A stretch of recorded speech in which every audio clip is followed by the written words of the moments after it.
blue and green. Step right up, let's take the dive. Crypto world is coming alive. From XRP to the blockchain beat. Join the crew, we're pioneers meet. Got builders, dreamers, paving the way. Multi-chain vibes, we're here to stay. Wanna know? Don't wait, let's go. Dip a toe, join the Web3 flow. Take a step, explore the scene. Dip a toe, show, living the dream. From the ledger to the stars we climb. Crypto's future, it's our time. Dip a toe, yeah, take that chance. Join the vibe, let's crypto dance. That's a crypto dance. Faces of crypto, stories we share. Early adopters, they're everywhere. From XRPL to the Web3 wave. Bold moves, only we're here to pave. Melissa and Simon, they light the way. Every week it's a crypto play. Wanna know? Don't wait, let's go. Dip a toe, join the Web3 flow. Take a step, explore the scene. Dip a toe, show, living the dream. From the ledger to the stars we climb. Crypto's future, it's our time. Dip a toe, yeah, take that chance. Join the vibe, let's crypto dance. Let's crypto dance. No advice, just a spark to ignite. Do your research, keep your vision tight. Community strong, we're building the way. Dip a toe show, here to stay.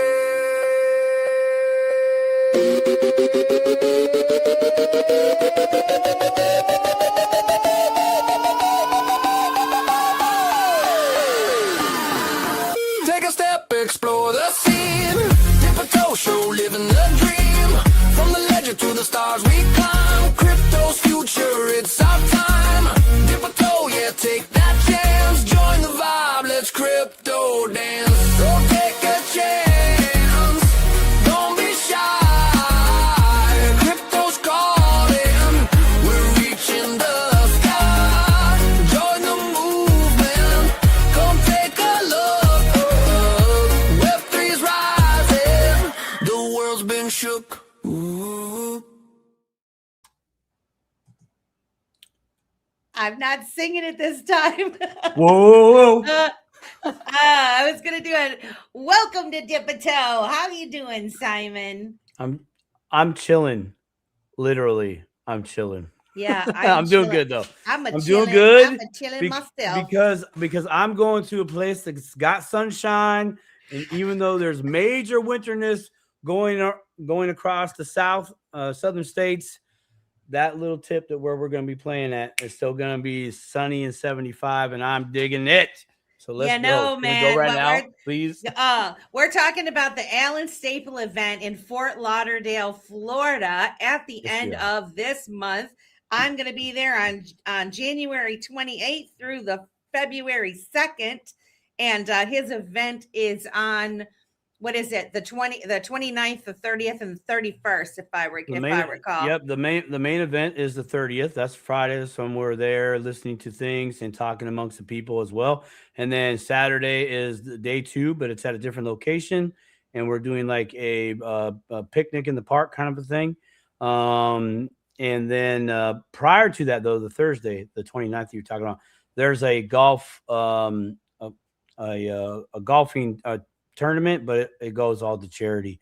And I don't know if there's any more openings on that. There is. So I think, is there? There is. Okay. Yeah. I just want to run a golf cart and go around yelling 4.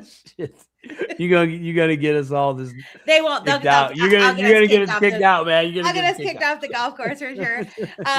No, but guys, I'm definitely looking forward to the event. And there's something about planning an event or planning to go on a vacation that gets you through the week or the months or however long you take to plan it. Something to look forward to. And surely getting together with our XRP Ledger family is the highlight for me. being able to spend some time, break some bread with some wonderful people, and learn a lot of interesting things that's going to happen at this event. So if you guys are not following the Staple Crew, Alan Staple and the Staple Crew, look them up. They're on YouTube, they're on X, and get the details. And let's go. Let's do it. But yeah, who do we got in here tonight, Simon? We got 24 people. If you guys would please be so kind as to like, share, and subscribe to the Dipto channel. If you're watching on X, join us over on YouTube in the live chat. Join the conversation and share this out to all your friends and family, please. Even if they hate on you for doing it, do it anyways. Yeah, just do it anyways. Plant the seed. Plant the seed. Plant it. Oh, we got some of the usual suspects in the house. We got the Miss Crypto Says is in the house tonight. These silver days. Oh, thank you, Miss Crypto Says. Appreciate the warm bevy. DCA. Dave. Crypto. Hey, Crypto Dave. What's up, my friend? The man is in the house. We have the man, the myth, the legend, correct me if I'm wrong, the #1 crypto show on X in all the land of Xness. The Stone is in the house tonight. Let's go, Stone. The always lovely Miss Kita is in the house as well. Corn's in the house tonight. I would like to know a little bit about this because I missed it, but Zolo's in the house tonight. I want to hear about the mint. I want you to share just a little bit with me because that sounds like an awesome. Sorry, we already did of course. Days. Silver Days is always first. We love you, Silver Days. You're the best. The Renegade is in the house tonight as well. And of course, a wonderful co-host on Coffee and Crypto. Let's go. Kristen is in the house tonight. Connie, did I miss Connie Evans? Where'd she go? I know she said some comments there. Connie's in there. Yep. Yeah, Connie's in the house. There she is. Right on. I think that I cannot forget Florida Man Landscaping. JJ's in the house tonight as well. Of course, you and moi are here. Yeah. These are not AI digital things. And for the record, we're not married. No, really, we're not married. We're not married. We're like brother and sister. We're this back tight. in the day. That's how tight we are. Yeah. Yes. Right.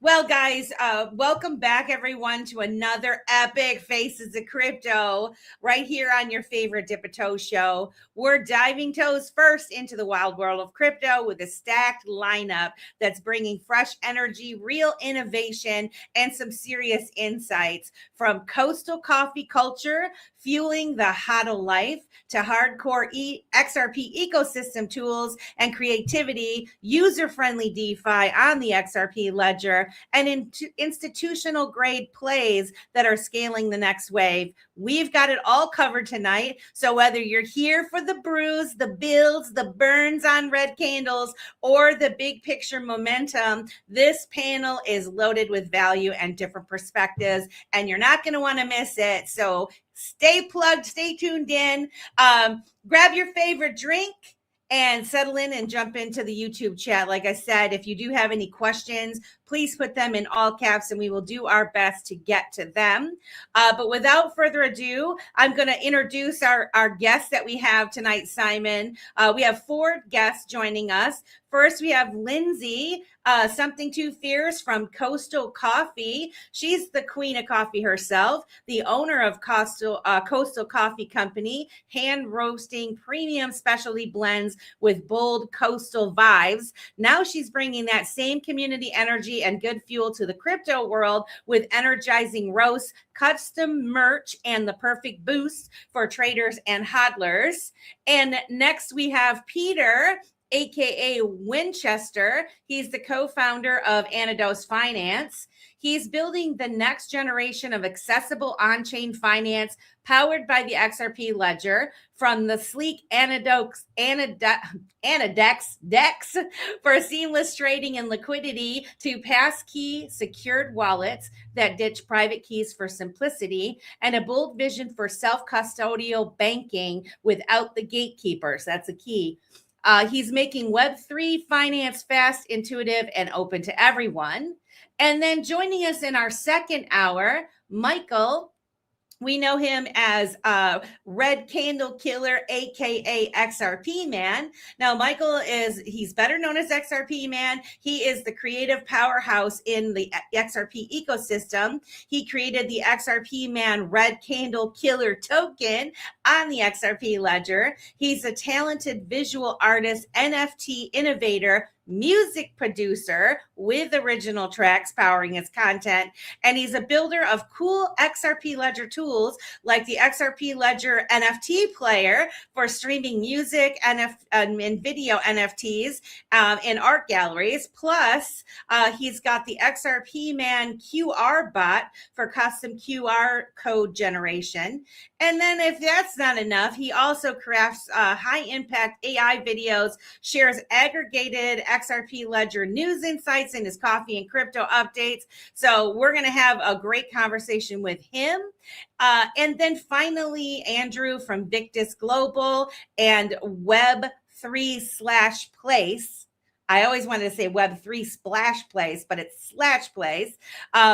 He represents Victus Global, and Victus Global is a full-service digital asset powerhouse delivering institutional grade solutions, specializing in over-the-counter trading, deep liquidity provision, market making across 180 plus markets, venture backing for promising blockchain projects, and strategic growth support. So they're helping the next wave of crypto innovations scale and thrive in the evolving digital economy. So that is a well-rounded cast of characters this evening. Let's bring them in. Faces of Crypto. How are you guys doing this evening? How are you? Thanks for having us. Well, you're welcome. We're super excited to have you here. We've got 30 people in here so far, 31. It's going to go up as this night goes on. There are people in the chat chomping at the bit to learn all about you guys. But first, I would love to go around the room and have you introduce yourself. Tell us a little bit about your background, how long you've been in crypto, and did you have a eureka moment with your crypto journey? And we'll begin with Lindsay.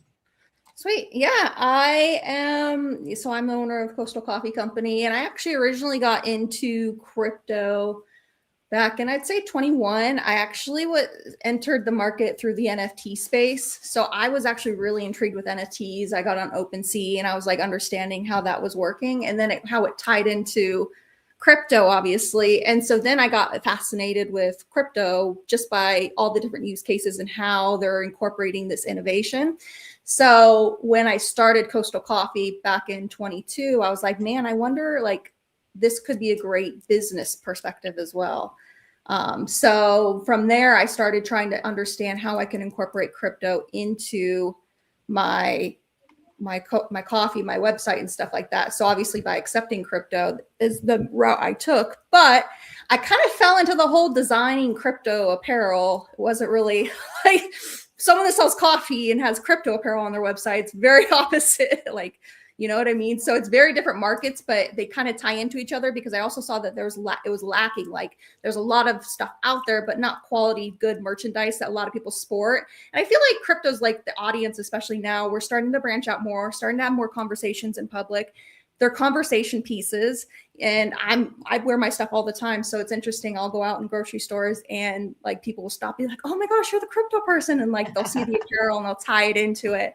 So it's great conversation pieces, but like, I guess I did like intend to bind them together at some point in time, but it just, as a matter of case, how could I do it and how could I incorporate it?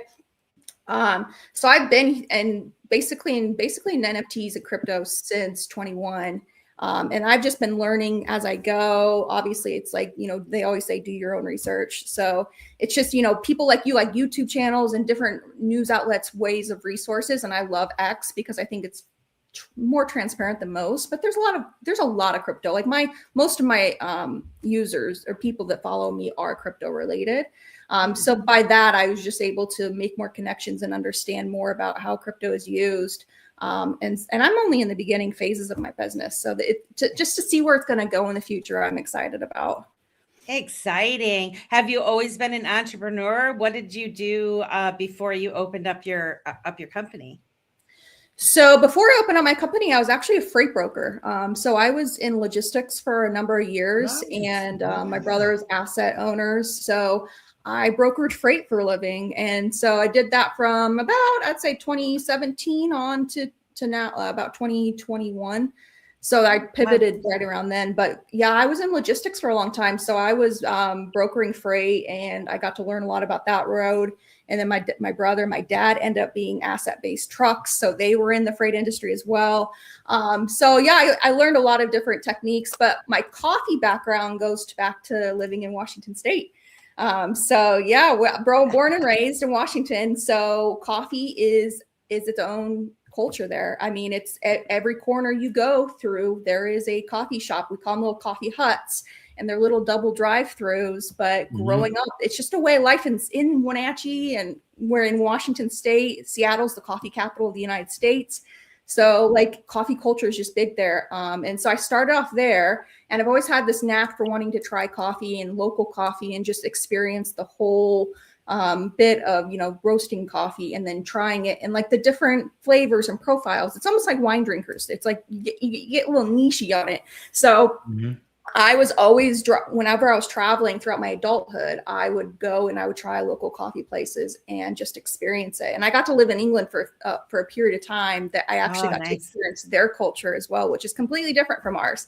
So my coffee background it extends to childhood. I mean, on my 18th birthday, I went and trained to be a barista.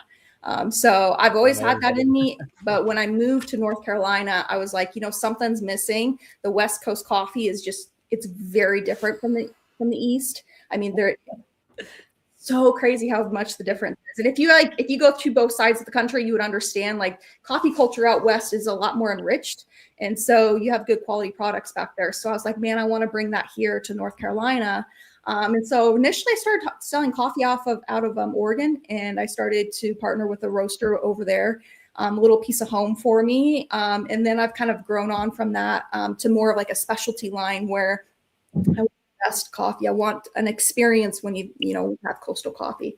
So I started to look into more of like a specialty coffee range and to see different opportunities that were out there for me to be able to provide that for people. And so that's why I try to make coastal coffee like a lifestyle. And then you can add crypto into it. It's a good pair. I love it. I can't wait to talk more about that. I would totally agree with that. I totally agree with that. If you ever in your shop in the future, I highly recommend you get like a 65-inch screen TV that just shows random coins in the current market price. Yes. Like, that would just be the biz. I would go there every day. Where are you going? I got to go to work. Coffee. I got to go to the shop. Yeah. Going to the shop. I have like a parking lot on the side, just like a jumbotron for arrivals and departures along the airport. Do it. Have it just people just sitting there waiting for it, see where it's going. Yeah. It's happening. It's probably gonna be a lot of fights in that parking lot, though. Oh, well, thank you for sharing. I can't wait to hear more about your business. Peter, welcome to Faces of Crypto. Please tell us a little bit about your background and how long you've been in crypto, and did you have a crypto eureka moment? Sure. So, first of all, thanks for having me. I got on near the end of 2019, and I was trying basically to look for, new opportunities, understand what blockchain was all about. So a little bit about my background, because I had a lot of my friends just totally busting my chops, like telling me, Pete, you understand technology, you understand finance, like, is this for real? What is this?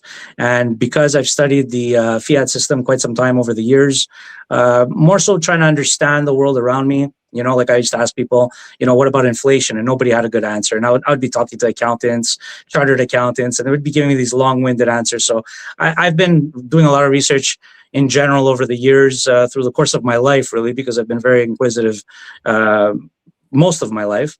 So I've worked in, so for example, at age 22, I was the West Coast manager for Canada for HSBC accounts receivable.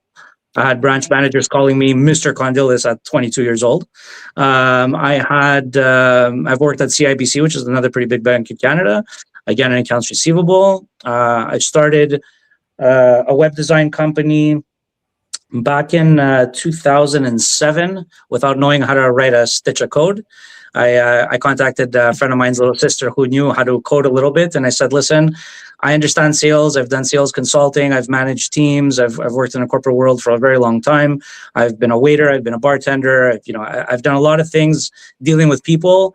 And I believe in ethical sales. Ethical sales isn't just trying to sell everything to somebody. It's just really understanding what the person wants, what they need, what their budget is, trying to work it with them, giving them real expectations, and moving forward from there. And I saw a massive disconnect with web design. I mean, web design companies were talking to people about like pay-per-click strategies, organic SEO versus paid SEO. Do you want a database? Do you want this? Do you want that? And most people were just like, they weren't having it. Everybody had an aunt, an uncle, a cousin, a niece, a nephew, somebody that did web design, and then it never worked out for them. So it was a very jaded space. And I said, let me go ahead and try and jump into this.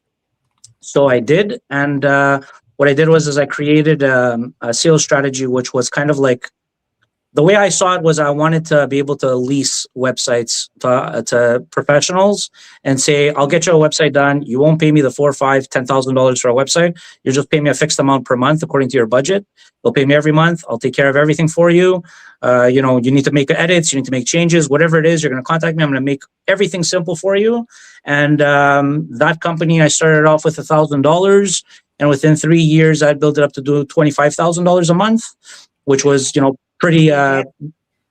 pretty impressive, even though I'm saying so myself, it sounds a little cocky and arrogant, but I was working every day, no day off. I mean, I was really trying to understand, even the psychology behind like what we consider is beautiful. And that typically is symmetry.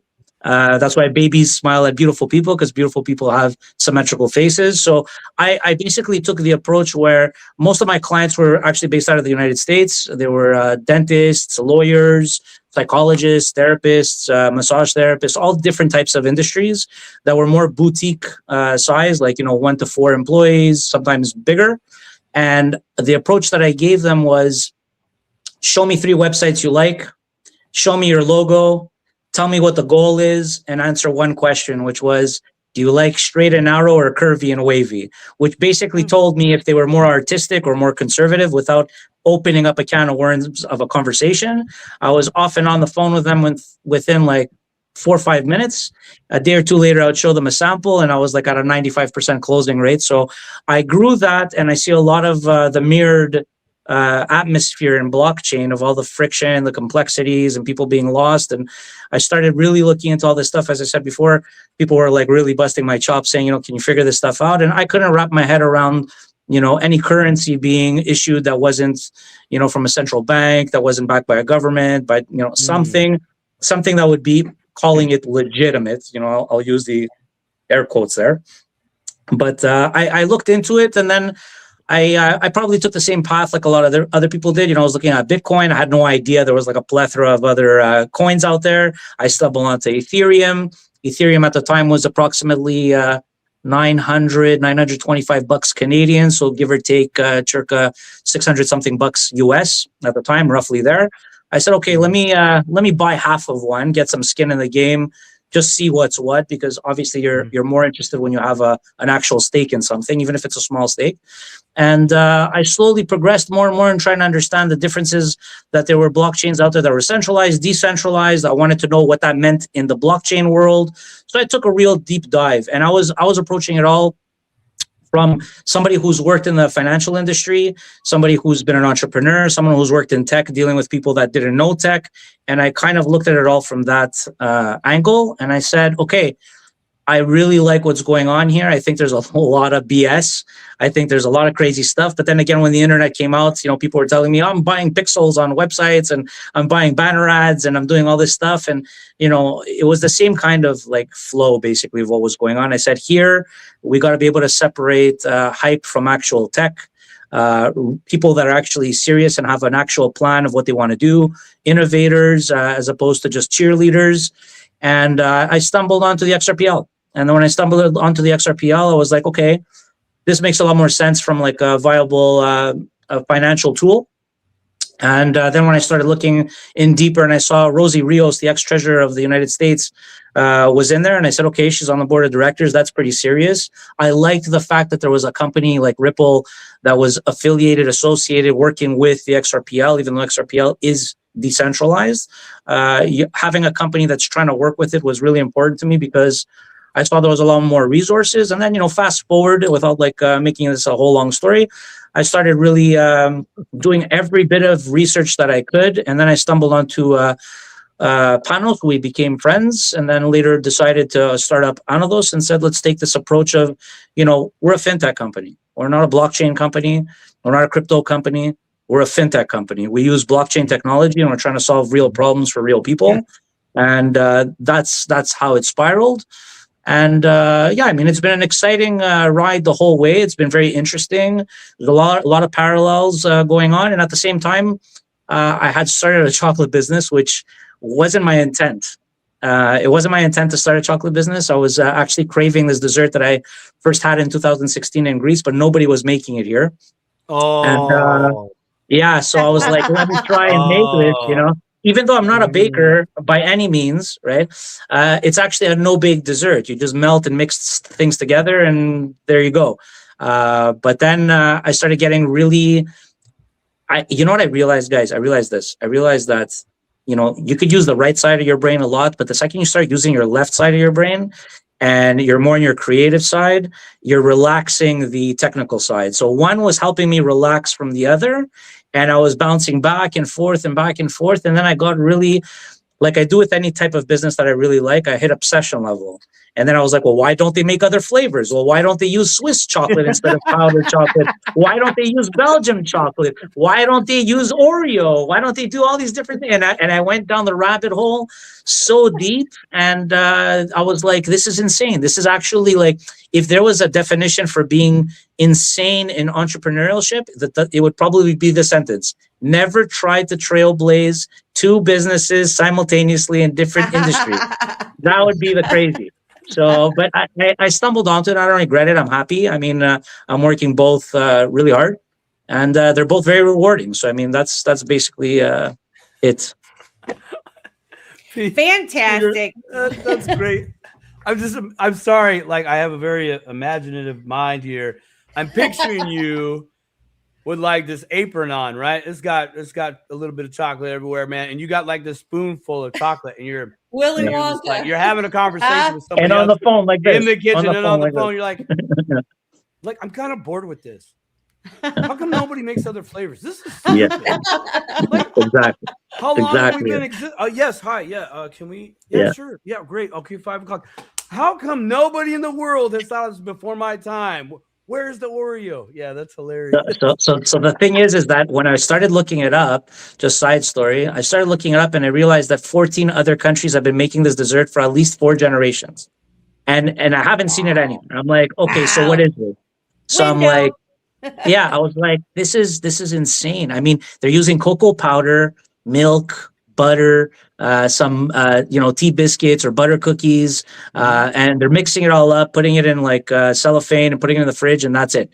And it's good. It tastes great. But I mean, why cocoa powder? Why basic ingredients? Why not different flavors? Why not try and like really innovate? Why not bring it up to the level of like truffles and macaroons and all these other things that are like, frou-frou, she, snobby stuff? And I was like, why not? And then not long ago, I brought them to I went to the Chocolate Academy in Montreal, and I was sitting with a French pastry chocolatier, and I'm like all humble, right? I mean, I'm like a bro. Okay, no matter how professional I could speak, no matter how corporate I could, I'm a bro. I'm the guy who's swearing all the time and chilling and like very down to earth, right? And I'm sitting there now with this like frou like French chocolatier, and I tell him, look, I go, you'll have to excuse me. I said all I did is just like threw shit together and started trial and erroring everything. He just looks at me, he tastes it, and he goes, what do you think the top chocolatiers do? And I'm like, okay. He's like, you're amongst brethren. He's like, this is what we do. And I'm like, okay, amazing. So, well, it's fun. See, this is what is cool to me. All right. First of all, we got coffee and chocolate on the same show. So it's a match made in heaven for sure. But one thing that I've always thought since I've been in crypto, the there's a uniqueness about us and a similarity between the people that actually start researching into crypto, right? You have those kind of minds where you're asking those kind of questions and you want to solve a problem.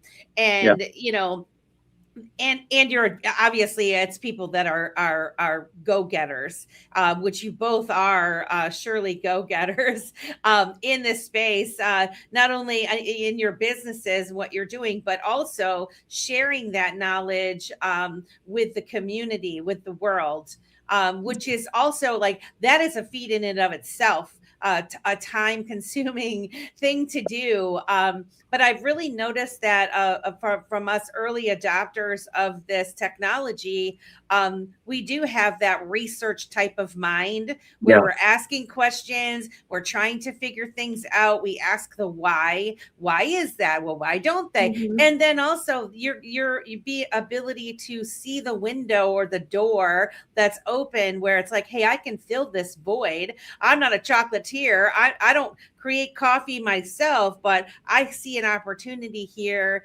to share this experience with other people. And you just did the hard work and you're doing it. So yeah, well, to add to what Lindsay was saying before, with the coffee is like pretty much like wine. So, you know, I'm Greek of ethnicity. I go to Greece every summer. The coffee culture in Greece is off the charts. It's ridiculous. You know, I've had some of the oldest company roasters for espresso from Italy right next door. Montreal has a really good coffee culture also, and she's 100% right on that. I usually tell people this, like, I first got into wine many years ago. I drank all types of wine. I got into cigars, scotch, all these different refined things that, you know, you could try and really balance flavor profiles and really deepen the experience of taste in general, depending which way you want to go. But I didn't realize that chocolate was the same thing. So I was like, oh, great. Another damn rabbit hole to go down, because coffee's like that also. And I was like, I had no idea. So it was a shock for me. And yeah, coffee is exactly the same thing. It's very intricate. And you build a palette from all those experiences too. Like you build up what you have. And that, my mom's a big wine drinker, and she's built up such a palette. I'm sure, like, for me, it changed how I drank coffee too. I mean, it just kind of, it really incorporates a different palette for yourself. But yeah, it takes a lot of time, and especially learning all those lessons too. Let's dive a little bit into to your business. I'm realizing it's 8:30 already. The time flies. I knew it would. It does it every time to me. But Lindsay, tell us a little bit more about Coastal Coffee and how you are kind of marrying that into the crypto world. What's your strategy? What are you doing with it? So back when I had first initially started, it's a Shopify. When I first initially started that, you know, I was like definitely doing all the what you said about like asking the questions. You know, for me, I find crypto very intriguing. I think it's very intriguing. You can get down rabbit holes of knowledge that like you're learning off of each individual crypto. It's insane, like the things that they're doing and the different use cases they have. And so when I was doing coffee, I found out that Hedera does like supply chain management, and they incorporate it into the coffee beans. And so I was like, man, there's got to be something more to this. I want to understand how I can incorporate it into the business. And back, I would say not last year, the year before, I finally got accepted to a company called BitPay. Now BitPay, they, you know, have a certain protocol, what you got to achieve in order to be a part of them, but they were a crypto merchant on that you could add into your checkout. And so I would be able to start accepting crypto, and then I could hold it for my business. And so I thought, you know, that's a really crafty idea, but it was limited. There wasn't every crypto. It was kind of the main ones like Doge and even Bitcoin, Ethereum, things like that. And so then I kind of deep dived a little bit more, because I know just from my own experience, people are diversified. There's a lot of diversifying out there when it comes to crypto, and you have meme coins on top of it. And so how do I tap into those markets, you know, because I want to be crypto friendly. I want to be able to have you to pick coffee apparel out on my website and then check out. And so I actually reached out and I DM'd MoonPay. And I said, hey, look, I want to know what you guys are doing. Nice. I actually recently just took on a business partner at the end of last year, and he is good friends with the owner, the CEO. So he was like, Lindsay, he's like, great outlet, go to MoonPay. And I reached out to him. I said, hey, look, like, what is your guys' process on accepting MoonPay on my website? And they said, well, we have MoonPay Commerce, and we'll set you up with it. And so they set me up with it. And then they partnered with Solana Pay. But the nice thing about Solana Pay is they accept meme coins. So I actually was able to dig a little deeper into that as well, where now you actually can check out using a lot of the meme coins that are built on Solana. So I'm moving and twisting. I'm trying to learn and understand how I can better use these things, but also I want to put my company on blockchain. I want to be able to have that transparency as well. I think that would be great. And I'm also not based, I'm a US company, but I'm sure you guys can agree, we're still small community when it comes down to it. Even North America, we're small on a grand scale of how much is out there. And so the beauty on my website is that I actually am shipping overseas. I've had orders come in from Tokyo. I've had orders come in from the Philippines. I've had people buy stuff from Australia and use their crypto. So now I'm global reach, because now people are finding me, and they're able to order their favorite crypto apparel, because maybe in their little small town, like you were saying, no one else has heard of crypto. So they got to represent somehow. And so, and once again, they're great conversation starters. And so when you have a shirt or you have a piece of apparel and they're like, yes, what is this about? Tell me about, obviously Bitcoin's like the major, like people know or most familiar with, but when people get down that rabbit hole, or if people start asking questions like we do, you can imagine how much it grows. And all it takes is that conversation starter.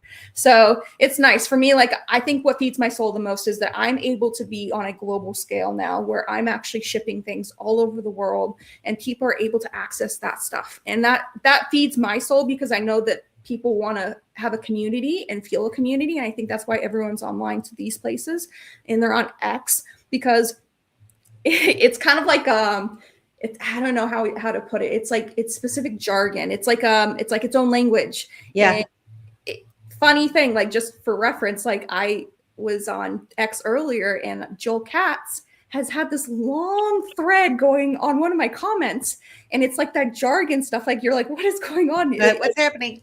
Yeah, and it's just that specific type of language. And so when other people are, in their small towns and they're getting into crypto, but they want a community to be a part of, this is where they're going now. It's all online. It's all through communities. So many of us, we're all in different parts of the country, and he's in a different country. I mean, it's crazy. And so being everywhere, we're able to connect down to this. And so for my business, that's exactly why I like to continue doing what I'm doing. And then I might pivot a little bit in the future, but I also have, like, Expectar is a Web3 metaverse. I have coffee shops in the metaverse. So you actually can walk in there, you can buy my coffee. And so we're going to integrate that so that you can actually use hyperlinks and be able to get to the website to buy the coffee. And so that was just another angle. So I think I have 3 coffee shops in Expectarverse. So amazing. Just another avenue. And that's Web3 is a whole nother beast. Like, that's a whole nother community, and they're all starting to blend together. And you know what's funny? Well, I don't know if it's funny. It's interesting. We tend to think like, oh, somebody else, there's like lots of people would be doing this stuff, right?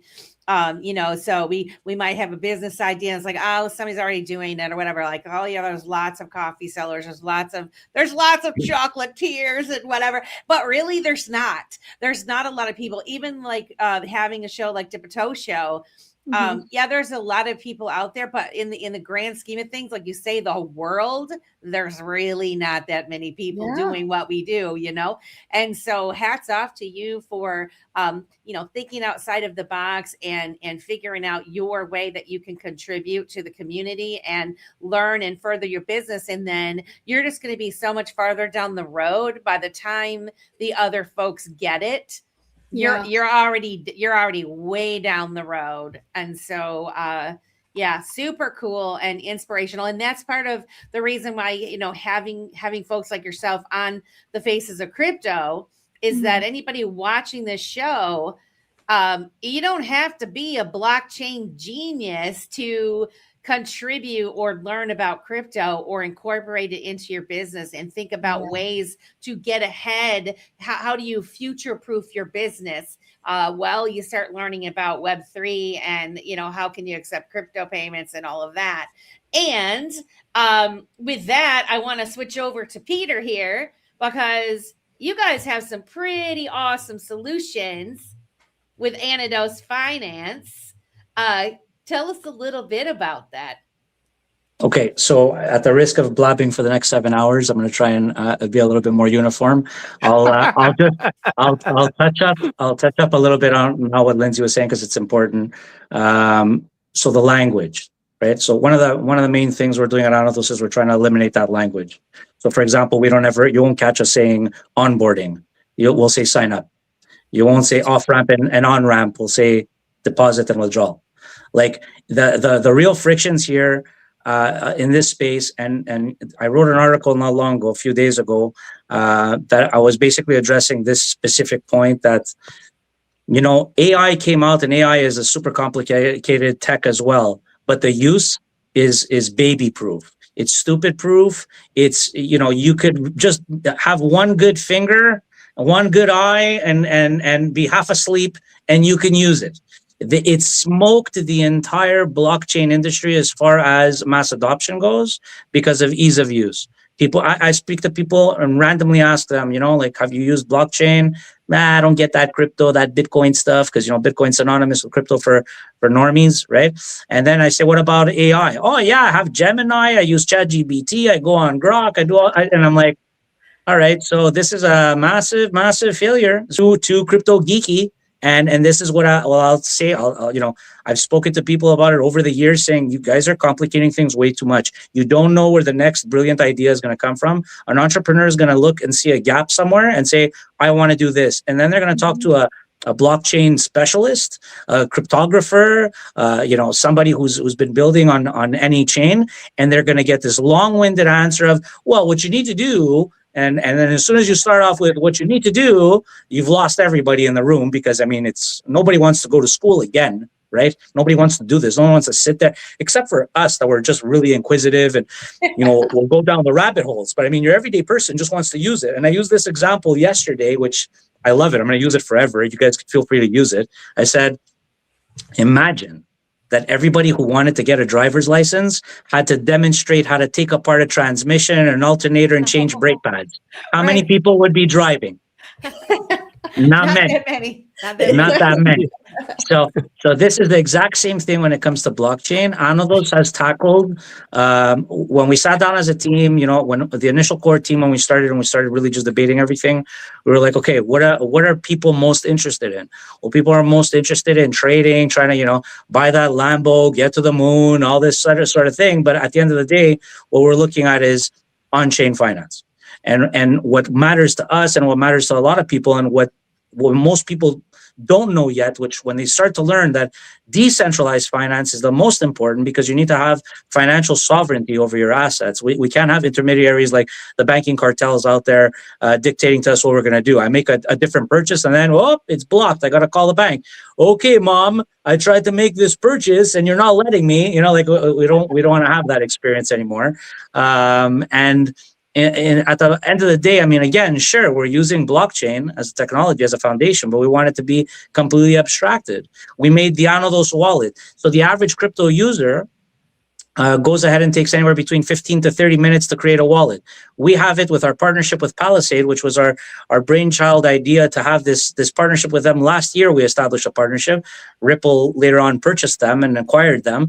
But you open up a wallet with the ANODEX wallet, it's going to take you 10 seconds, literally. We did it at a competition, and it's been done with biometrics through Palisade, which is actually a lot more secure, because the technology behind that is your seed phrase is actually cut up into shards and stored at different places, and is only retrieved by your biometrics. Even if you lose your phone, you could reset it up all over again, whether you store it on the cloud or whatnot. The bottom line is that's a lot more of rather, it's less of an apprehensive experience, less of a worry, less of a stress. Right. I could just pick up my phone. I created a wallet. Now I could get some skin in the game and buy some assets. Now, what can I do when I buy these assets? Well, we also created ANODEX. ANODEX is a much easier user interface than anything else on the XRPL. Anybody who uses ANODEX literally messages us, say, "Oh my God, this is amazing." Yeah, because we're looking at the community. Thank you. So we're discussing things with the community. And we're like, what do you want? Because the trap of blockchain has been, for the longest time, the builders are building for themselves. They're building what they think is cool and how to do it, but they're not asking anybody like, hey, this is actually pretty difficult for the average person. So if they can't come in and it takes them forever to create a wallet. They can't have like a self-custodial on-chain, completely DeFi. They're the CEO. That's the term we use. You're the CEO of your finances, of your assets. So now, if they could come on easily, if they could interact easily, now you've taken out the apprehension. You've given them complete financial sovereignty of they own their stuff. ANODEX can close the next day, knock on wood. You're still going to have access to everything you need. So our approach was doing that. Then we also, our CTO came to us one day while we were all in Greece together, actually, because most of the team is in Greece. We were sitting down and he said, I came up with this thing called Ether. And we're like, what are you talking about? He's like, well, you go onto the XRPL and builders need to, for example, integrate with a wallet, or they need to, take some aspect of tooling to build on the chain. And there's no documentation. It's completely like a mess. So he's like, so I created this, and actually all our products, this is the life breath of all our products, is we're able to use Ether as the base to make everything easy. I don't have to go looking around for every tool and every aspect I need, scouring the XRPL scan and whatnot, and trying to find everything. I have everything right here. We're also looking at a sandbox. Why? Again, for the community. Yeah. You need to be able to go in and actually test things out. We've had the batch settlement sitting there for God knows how long. We were expecting them to go through by September. Still hasn't happened. I'm predicting April or May, it'll finally go through. So a sandbox is needed. And our major ethos is functional solutions, easy to use, crypto complication abstracted, and welcoming to the non-crypto natives that could just come in, because ultimately, what do you want? Like, I imagine, I'll just tell you personally, and I'll be brief with that. So personally, I imagine where I could, use my biometrics, get into my bank account, which has IBANs, which I can send XRP to my friend in Greece that'll land in his IBAN, his crypto wallet in euros. He could then send it to my buddy or my cousin in Chicago, and it'll land in their account in USD. And then my cousin could send me, for example, whatever, and it'll land in my account as XRP. At the same time, I want to be able to swap my stocks at any time. I want to be able to buy a little portion of like a condo in Tokyo because I'm seeing that marketplace is going good, but I'm not a millionaire. I can't buy 5 condos to make it there. I only have $500. Doesn't matter. I'll buy 0.001% of this condo. Everything happening in my financial command center. I want to buy some NFTs. I want to support some friends. I want to make maybe my chocolate recipes into NFTs and sell them so people could be getting residual as they use my recipes. Whatever the case may be, I want it to be all in one place, because all the technology currently exists to make our life super easy, super simple, with complete financial sovereignty, but we have too many geeks in the way. And I say geeks lovingly, right? I mean, our CTO is a geek also. But I mean, he's been catching on to the way we're doing things. He's been doing a great job, actually, of really translating and thinking like a sales guy, saying that, I thought of this. This is how you could package this. This is what would help people, which more CTOs should be like that. So that's what I envision, and that's what our general ethos is. And for ANODEX is, let's make things as easy as possible. Let people take part as much as possible. Some people want to have like just an AI agent, and we want that. We want to have an agentic agent that basically says, you could program it to do what you want in the sense like this. So let's take a very basic example. A profile one. Profile one is a person who's what I refer to as a paycheck player. They're not interested in any businesses. They work hard. They take their weekends off. They live the normal life. But when the money's coming in, they want to segregate, let's say, 1/3 to their living expenses. So that goes and gets taken care of there. They want to invest though, but they have a low tolerance for investing for loss. And they decide they want to invest in like T-bonds. So they could tell the AI agent, you know what, I want US Treasury bonds. I don't care if it's going to take a year to get a yield of like 5%. Allocate 20% of my money that comes into this account there, and another 20% on savings in stable coins, RLUSD, for example. All this would be done on automatic because you've programmed your AI agent to be your financial slave. You don't need to worry about these things. So this is what we envision. This is what we're trying to bring, along with we want to be the first to bring a direct card to wallet on the XRPL. So you don't have to worry about just going on all these different FX fees from all these different exchanges, sending from this exchange to this wallet to another to top up a card. I want to be able to just go, you have a meme, for example, or you have an NFT that just exploded and you have profits, go ahead and tap your card and it'll just shave off whatever amount from that. This is the goal. And this is actually very attainable. Yeah. Very user friendly, it sounds. Yeah. Yeah. This is what we're focusing on. Peter, I like everything you said there. Everybody in the chat should be liking this as well. It's probably lit up right now. And for those that are watching this later, rewind that, slow down your audio speed to 0.75 so you can catch everything you said. But Peter, what you're doing is making it easy. So Cash App was one. Cash App and Venmo, I tip my hat to them because they already had users, right? But they just said, here's Bitcoin. Yeah. You can buy it.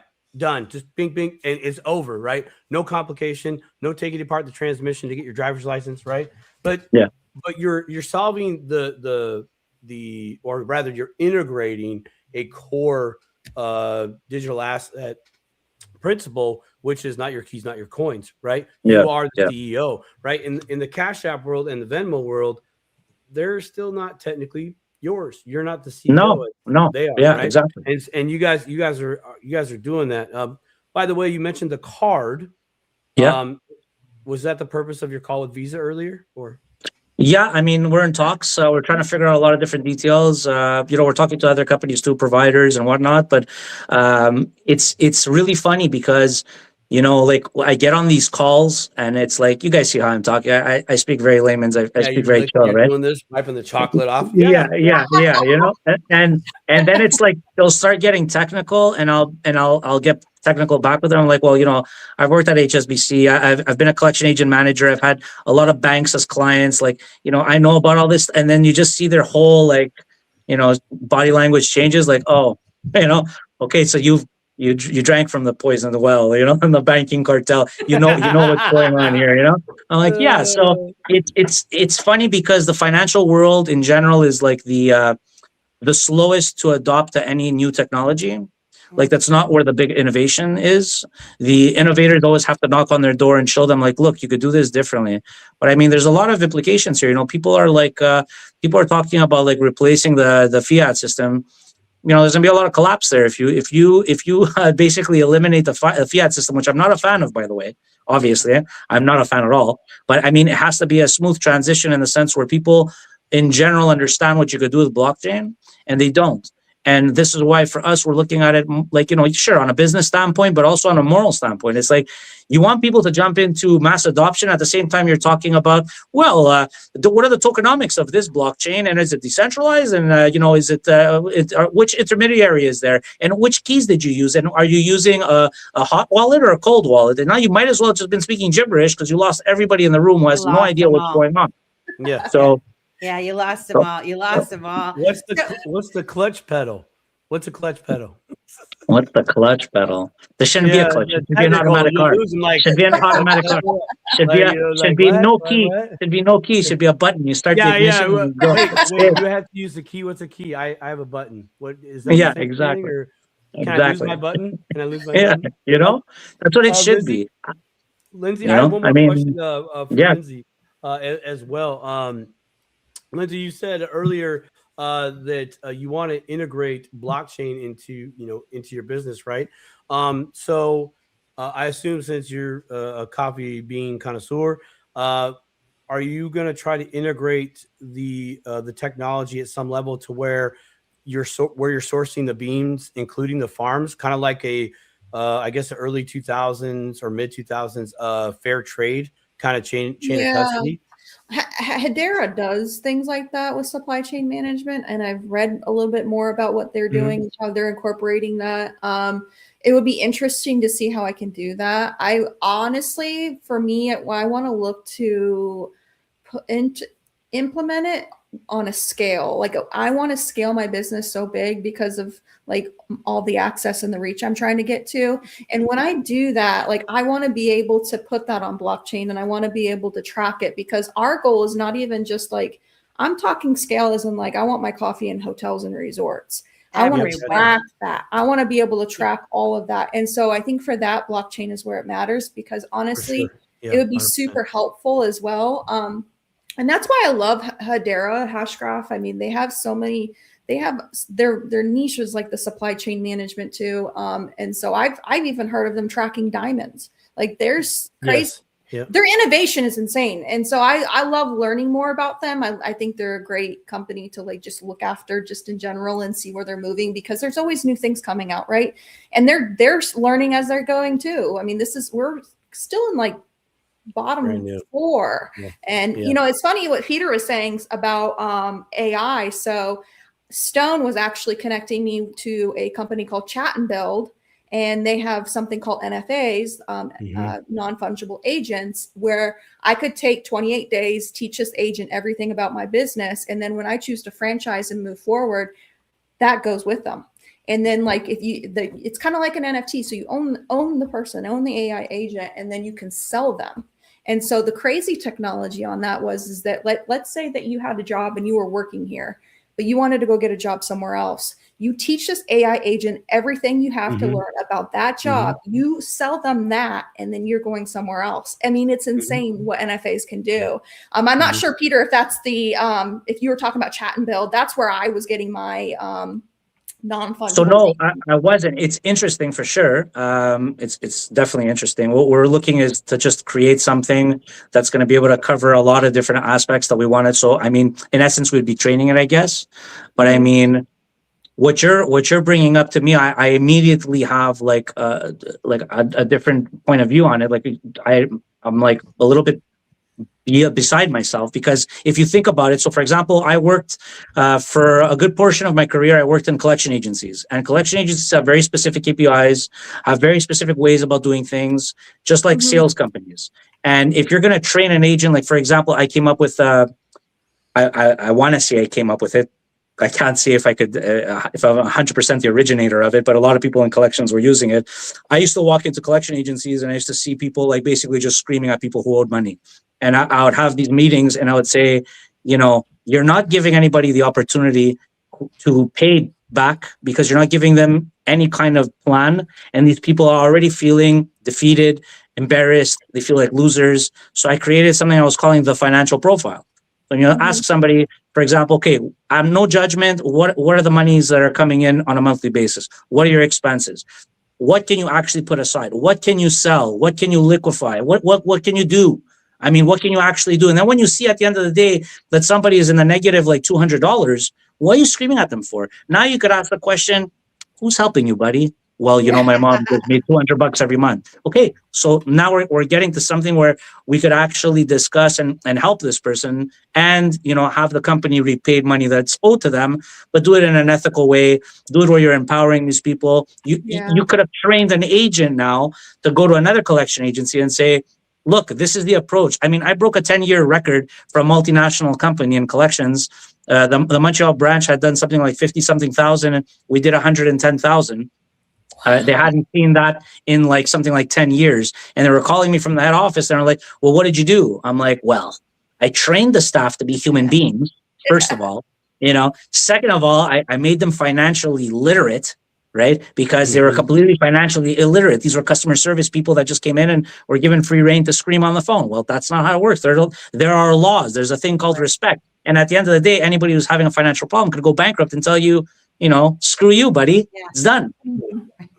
So it's interesting. The boss training one like that is pretty interesting because you could take your expertise, like let's say you were in the garment industry or whatever industry, and you learn certain tricks that you've trained this bot, and you could bring it as your own personal assistant. Really, it's amazing.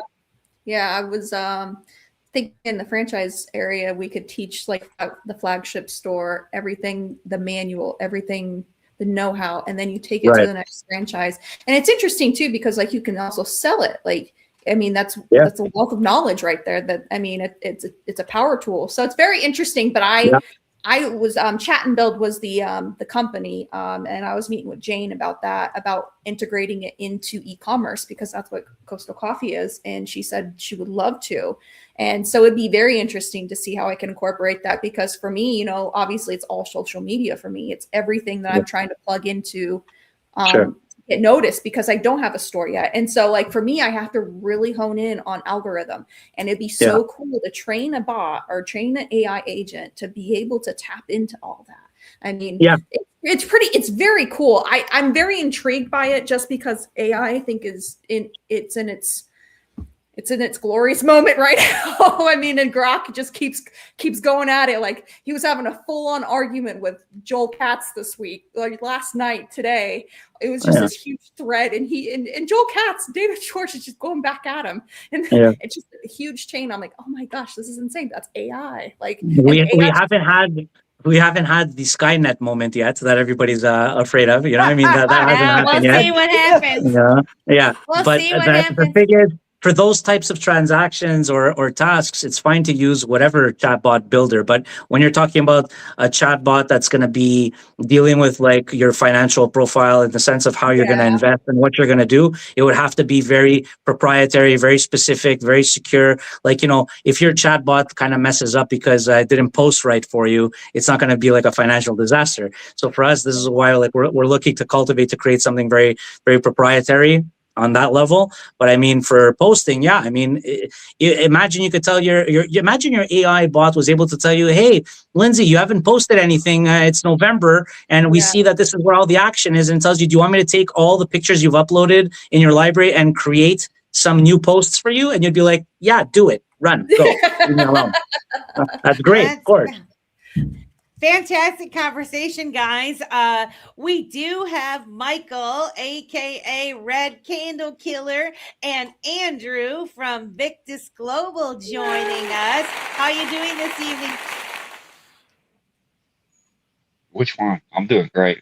What's up, guys? How are you doing, Andrew? I'm doing great. It's early morning here in Thailand. It's about 9 a.m. Just early rising, having a good start to the day. Fantastic. Good morning to you then.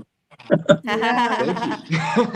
Well, we've been having a great conversation here on Faces of Crypto, and to start us off, we like to have our guests introduce themselves, tell the audience a little bit about your background, how long you've been in crypto, and did you have a eureka moment that you that really grabbed your attention to provoke you to be more involved in crypto.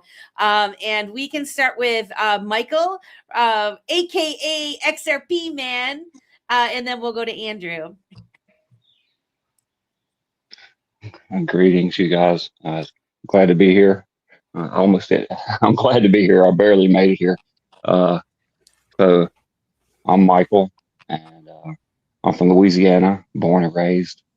I've been in crypto for 2 years now, I guess, this month. And yeah, I guess I started off probably like all you guys. I got a phone call from my best friend, and strangely, he told me that God told him to tell me about crypto, and he didn't understand it. He's it's crazy, but he's a black ops. He's a real a machine, and he's really a killing machine, but he's not real technical. Even though he's certified in everything, he doesn't understand crypto. So he wanted me into it anyway, and so I dove in head first. And I'm a builder, so I saw potential. And the whole time he's saying, you know, you're gonna have a meme coin, but we had a whole nother plan. The whole Trump coin thing kind of threw us for a loop, but I was in it for a year, and I figured out what smart contracts were. I was writing smart contracts. I was thinking about dropping in the Soul chain, and then I can't remember how exactly I heard about XRP, but somehow I found out about XRP, and I ended up on the Ledger, and I figured out how to get a wallet. By that point, I was making smart contracts, so I understood XRP pretty well, and I knew it was something different. And so We planned for about 3 months, and we had quite a bit. I kind of built a little team, and we dropped a token on January. We were going to drop it on the 20th, but all the Trump stuff threw us off, and I was nervous. So when I went to drop, I was all cool until the last second. I was just nervous about doing it because I knew I had the Telegram room set up. I figured out everything. I had been working in Phoenix for a while, so nobody knew who I was. I had all the art ready because I'm an artist. I drew. I'd already made my characters. I had video. I had it set up. The Telegram room was ready to go, and I dropped on January 21st. So that'll be a year. And a lot happened since then. I kind of taken. I took my website down, and I haven't even talked about my token, but I do have a token, and it is very solid. I have a very solid group, a very quiet group, but very solid. Nobody knows who my best friend is, but he's a co-dev that he's quiet. He watches everyone. Nobody even knows, but he's in my ear and tells me everything, and nobody even knows who he is. It's a fact. It's a fact. And he lives in New Mexico in Roswell.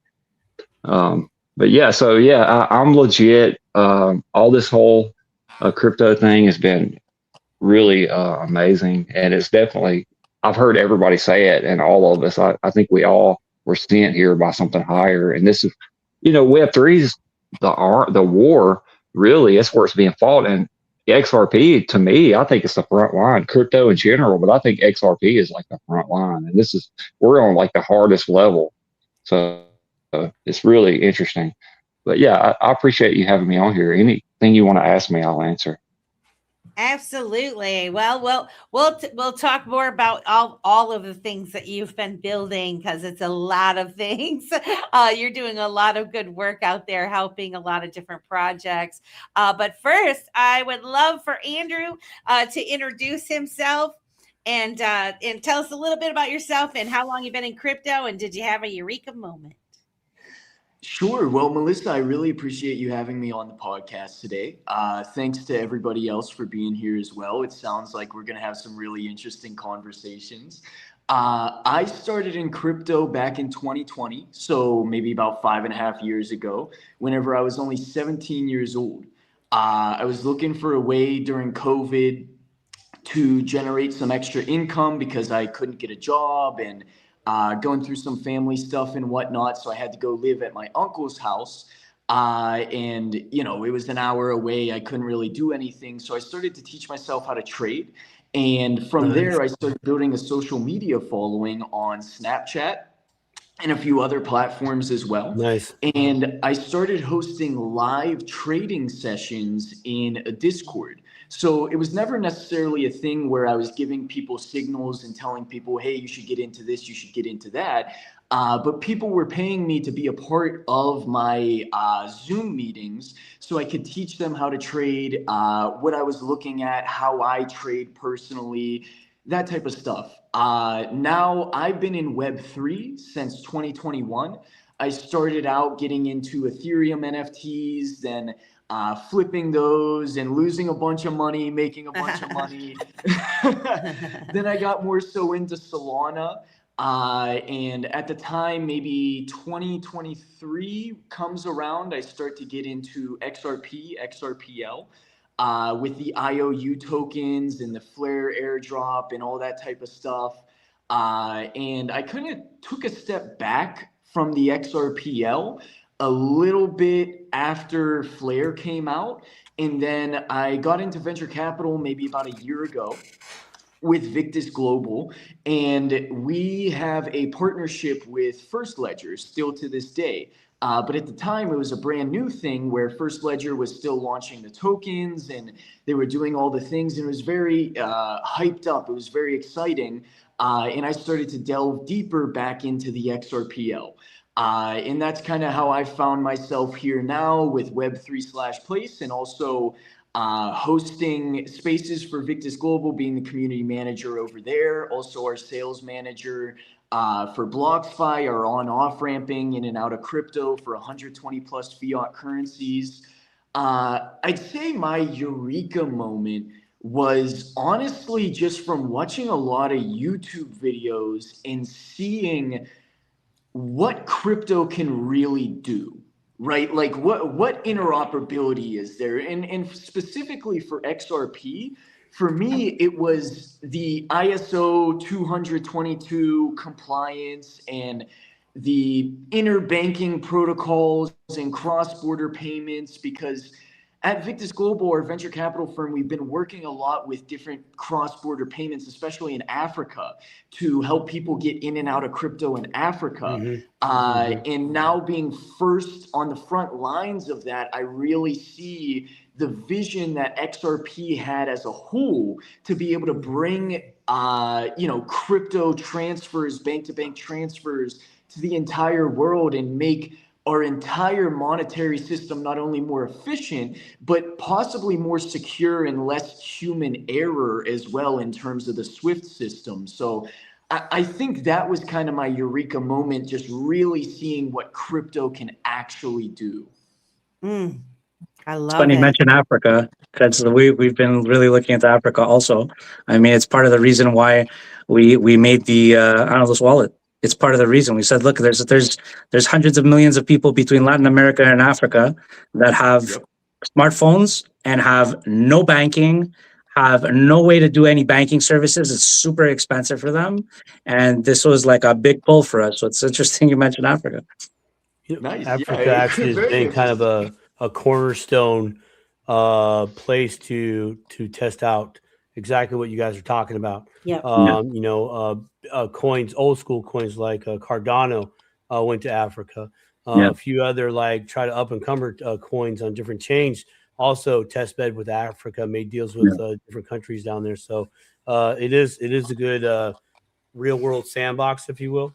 And it's easier to do it, Simon, when they don't already have an existing thing in place, right? That's what I mean. It solves that problem for them. I was listening to a space a very long time ago. A young guy was in Africa. I don't know which country he resided in, but he would buy little bits of Bitcoin, but he had to do major workarounds because of the establishment within that jurisdiction. I mean, they do not let you play at all, or at least in his jurisdiction, his words.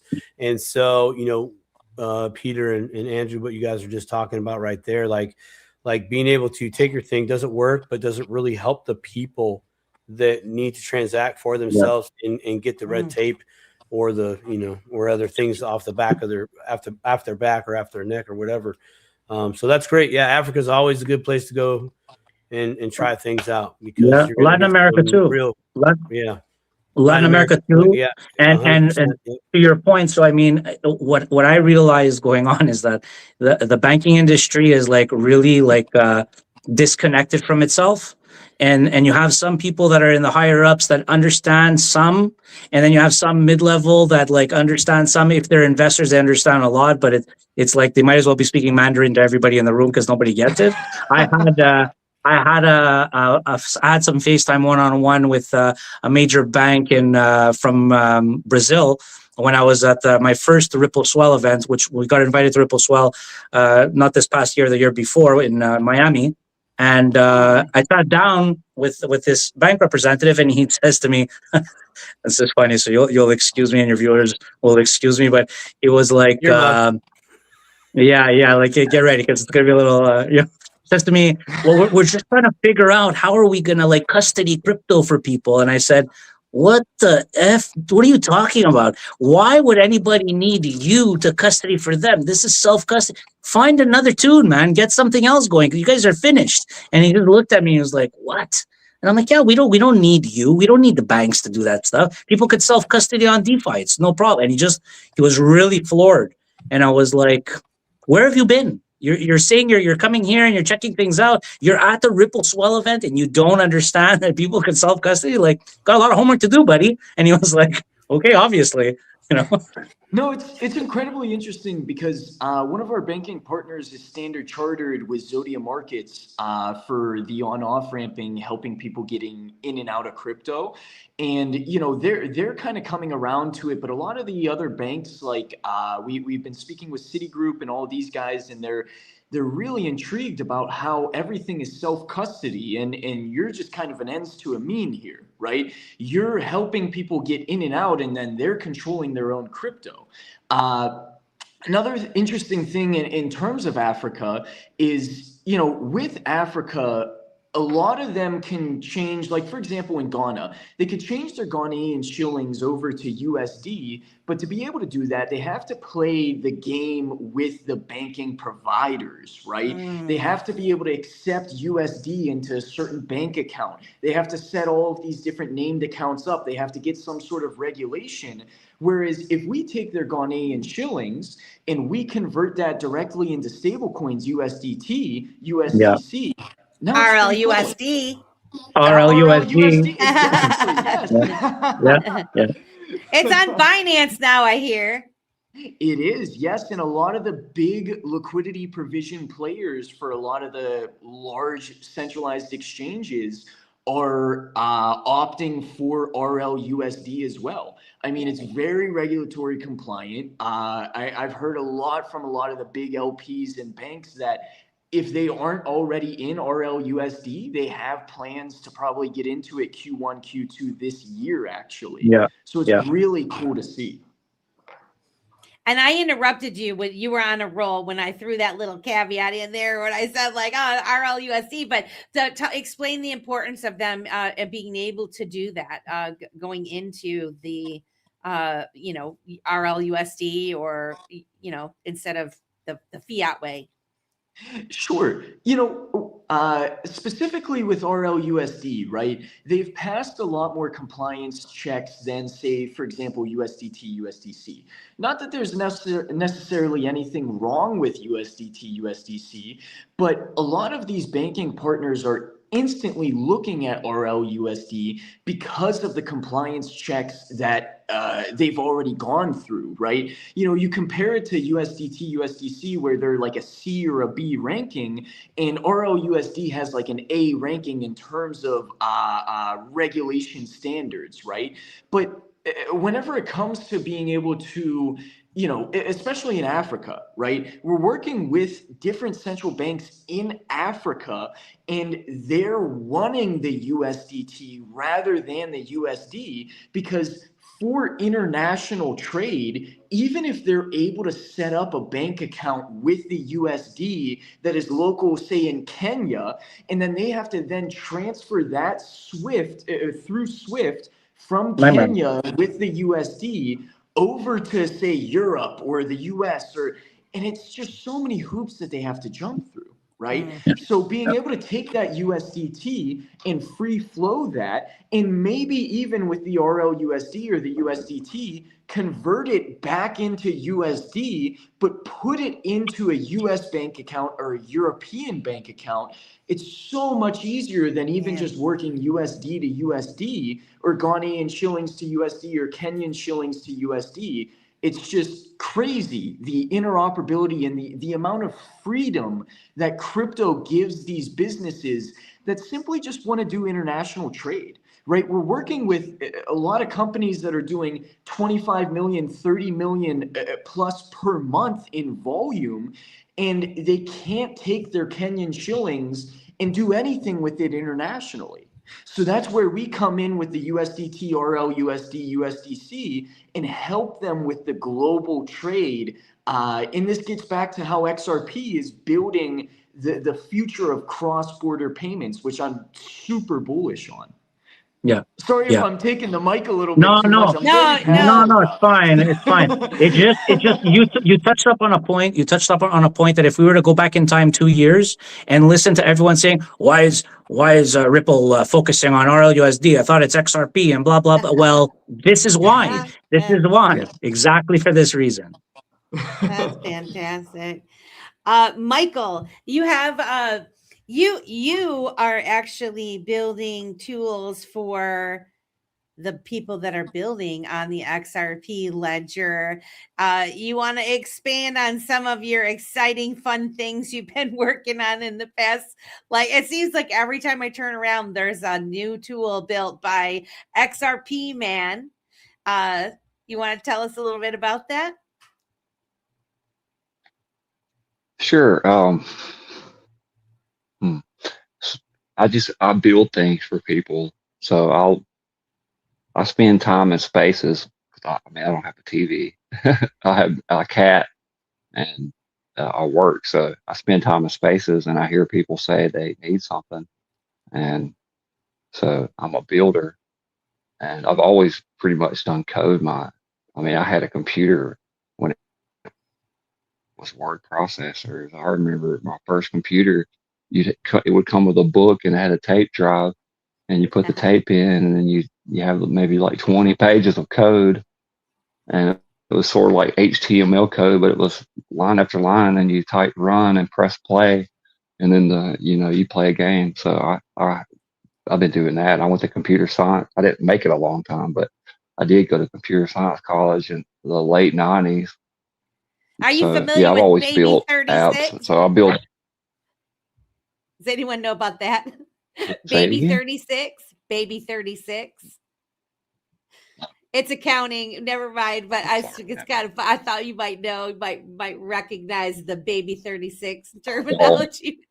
You went back to Oregon's Trail on Apple. I don't. Way old, Baby 36. Hey, look, I've been to Oregon Trail. I remember little view screens about this big that had Oregon Trail in school. So yeah, the first Macintosh. I had a Macintosh, a Performa, a Macintosh in 1994. I had a Performa 460. It was real cool. You could do the first ones had ClarisWorks. You could like change images. It got, I could go in and take a picture and put change the head on it. I was doing that back in the 90s. I remember going to a Blockbuster. Everybody remember, and getting you have mail, whatever that was, AOL discs, and you get 10 hours of, and I had like a 4600 baud modem, so the modem it'd take like all night to download 20 megabytes, and then you know what I mean, if it made it. So I remember my first computer had 32 megabytes. If someone didn't call you on the rotary phone and cut your internet, right? Oh man, don't even go there. I remember coding in MySpace. That's what I was doing. Good times. Yeah. So I've always done that. So this is nothing new. The only difference is people give me a reason to build. And see, that's why my music is different, because I don't make a song or I don't make a poem. I build it. So when I'm finished, it's a project, and I build it. That's what I do in my life. I remodel houses, so I have to go in, and it's strategic. And I've always pretty much done it. Well, I'm all over the place in some things, because I'm sitting at a red light making stone a freaking app this morning that puts double rings on his picture. So you know what I mean? So I'm all over the place, but I can cut. I've got, see, one thing too, I've got a lot of tools that I leverage that they're not secret. I tell everyone, but a lot of people don't understand. But I have a lot of tools that I've learned how to leverage over the years that makes things simple. So I can, like, I made that song that everybody heard in space this morning. I made it in like a couple hours, and then we had it laid out and recorded in like 5 hours. So and everybody's like, "Oh, it's a hit," but I just know how to build things. So that's what you're seeing, and people, and I like to help people, and I feel like I was sent to help you. So that's why I build things for you. Well, but don't sell yourself short. Don't sell yourself short. Then you just build things. That's a big thing. I would love to talk about there's 3 tools that I would love for you to tell us a little bit about. That an incredible handy tool that you built is this like news aggregator that has Stone Coffee and Crypto with Stone has been using it in the morning. Lady K has been reading from it where you can go in and actually follow wallets, right? And other like XRP Ledger news in particular.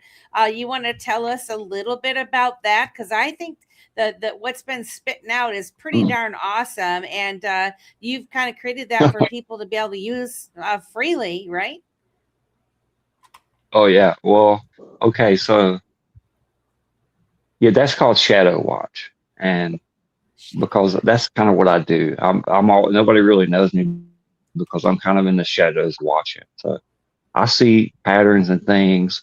And so I built a tool that does the same thing I do and gives me a more detailed, because when I see it, it's just, I want people to see what I saw. So I saw Corn's he's from Mississippi, which I mean, he lives in Louisiana. So he has a space and he's always talking about data. And so I built him an app and it does everything now. I mean, it keeps up with all the high value wallets, like all of Ripple's wallets, all of the major exchanges wallets, everybody that I could think of and that I could dig up, and some shadow wallets that hold a lot that nobody really knows who it belongs to, and lore wallets, even wallets that people don't know what they are, but they're supposedly lost. It's got all kinds of things. And then it's got a bubble map in it to where it shows, like it does layer 1, it does everything below 100,000, everything above 100,000. Then it's got high value targets, exchanges, and then it's got layer 2. So you can look at all the layer 2 stuff, which is interesting. It's got a chart for XRP. It's a live chart. It's got, you can mess around with it. You can change it up.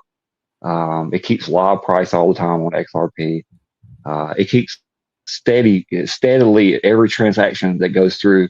You can watch them and you can pause it, and then you can take some of it, put it in evidence. Anytime there's a transaction over a certain amount that's weird, it automatically puts it in the evidence locker.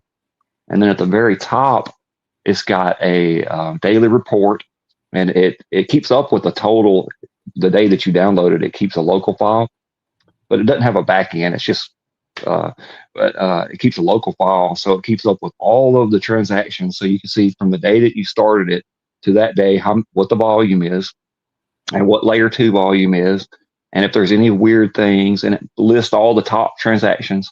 And then you can download it as JSON, and it's got tons. I mean, I don't even know how much fits on a JSON, but I wouldn't want to print it because it's huge. But every transaction you've ever saw gets saved. So it's an interesting thing. I added a couple of features, like for him, it's got like a globe that shows the transactions jumping around, and it's got an X meme button, I think, where you can play X meme, the song, which is Connie's song. That's some beautiful mind stuff, man. But yeah, so yeah, I wanted a tool for people because think about it, we're onboarding people that have no clue what's going on. And so it's kind of fun. You open it up, it's minimalistic. It's got, the colors are good. Green's a good color. And you can bring people in with it. People like to play with it. You can pop the bubbles. And it's fun. If you ever get into it, it's also a great tool for an analyst. And Corn, he's been stuck to it. I mean, he texts me all kinds of updates. He's like, today he's like, I got a 2.1. I reported a 2.1 million transaction. So it's fun. Now the report is something totally different. The report is, well, you guys are all pretty smart people. I just made a agent, and I completely trained it on watching all of the things, and I could take the data from my daily watch and put it in, and it could double check it, and it thinks for a while. It takes about 2 minutes to do the report, and I'll double check it and make sure it's right before I present it. But yeah, that's what that is. That's my own little agent.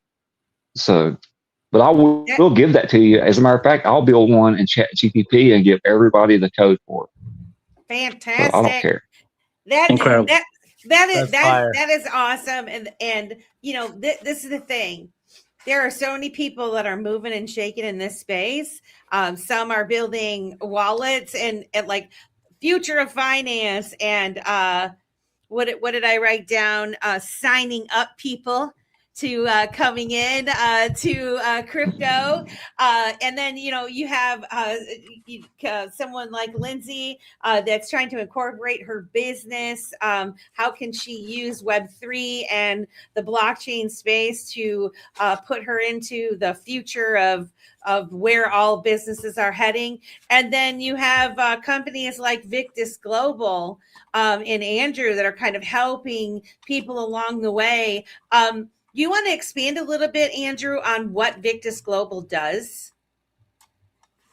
Yeah, sure. I'd be happy to. And I'd also like to say, XRP man, I really like what you said. The people are making you want to build these things.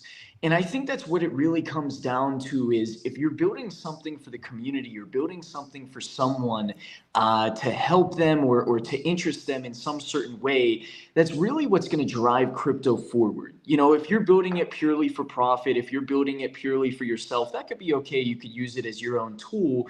But if you could use it as a means to build something for others, now you're starting the onboarding. Now you're starting to help others get into Web3 from what you made. So I really like what you said there.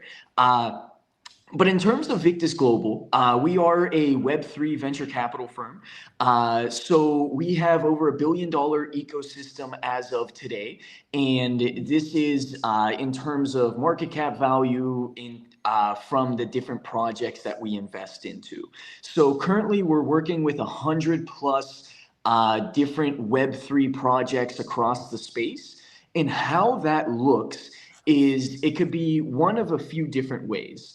One of them is OTC investment. So for those who don't know about OTC, essentially how it works is we take their tokens at a discounted rate and give them the USDT that they need now to begin building what they have the vision for, right? So there's a lot of different OTC activities like Cliff, vesting, different protocols to ensure that we're holding on to the tokens and not just selling them aggressively. And it benefits the founder to an extent to where they could give someone trusted in the space their tokens, and additionally, an opportunity to invest into what they're doing.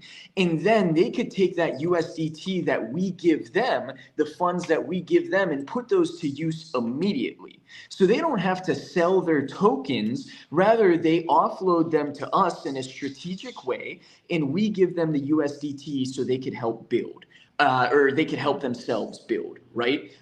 There's a few other things that we do as well. In terms of market making, we help deepen depth of order books and make everything look a little bit prettier in terms of volume and centralized exchange support and stuff like that. We additionally help with marketing support. So we work with 2 different marketing agencies for all of the companies and projects that we work with. So any deal that we bring to a project, even if it's not an investment deal, we're going to help them with all of our connections in our entire ecosystem.